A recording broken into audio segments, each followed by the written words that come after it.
Hello guys, మనకి IPL 2025 సీజన్లో కనుక ఒకసారి చూసుకుంటే ఆర్సీబీ ఎక్సలెంట్ పర్ఫార్మెన్స్ ఇస్తుంది కదా.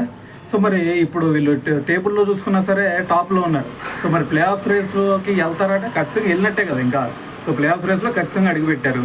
సో మరి దీని తర్వాత మరి వీళ్ళు ప్లే ఆఫ్స్కి వెళ్ళిన తర్వాత మరి ఫైనల్ వరకు వెళ్ళి ఫైనల్లో ట్రోఫీ కొడతారా అంటే ఇదే టీం ఉంటే ఖచ్చితంగా కొట్టే ఛాన్సెస్ ఉండేవి.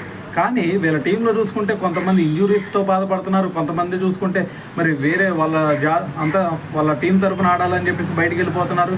సో మరి ఇటువంటి సినారియోస్ ఉన్నాయి. సో వీళ్ళలో చూసుకుంటే ఒక ప్లేయర్ అయితే ఆల్రెడీ కన్ఫర్మ్ అయిపోయాడు. సో అతను ఎవరో కాదు, రొమారియో షెఫర్డ్. సో మరి అతను చూసుకుంటే లాస్ట్ మ్యాచ్లో ఎంత విధ్వంసం క్రియేట్ చేశాడో మీరు అందరూ చూశారు.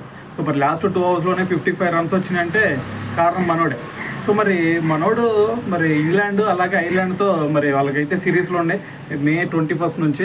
సో దాంట్లో చూసుకుంటే 3 T20లు 3 ODIs జరుగుతున్నాయి. సో మరి వాళ్ళ మ్యాచ్ వచ్చేసరికి 21 నుంచి. సో మరి మన ప్లే ఆఫ్స్ స్టార్ట్ అయ్యేది 20th నుంచి కాబట్టి సో అతనైతే అవైలబుల్గా ఉండట్లేదు. సో మరి అతను లేకపోవడం వల్ల మరి ఖచ్చితంగా వాళ్ళ ఫినిషింగ్ ఎండ్ అయితే ఖచ్చితంగా కొంచెం స్ట్రగుల్ అయ్యే ఛాన్స్ ఉంది. సో మరి అతను ఉంటే కొంచెం ఏదన్నా భరోసా ఇస్తాడు. సో మరి అతను కూడా ఉండట్లేదు కాబట్టి కొంచెం ఏదైనా సరే మరి ఇది ఒక బ్యాడ్ లక్ అని చెప్పాలా ఆర్సీబీకి. సో ఏదైనా సరే మరి ఈసారి మరి ఆర్సీబీ ట్రోఫీ కొట్టిద్దా లేదా? సో మరి దీని గురించి మరి మీరేమనుకుంటున్నారు అనేది కింద కామెంట్ చేయండి.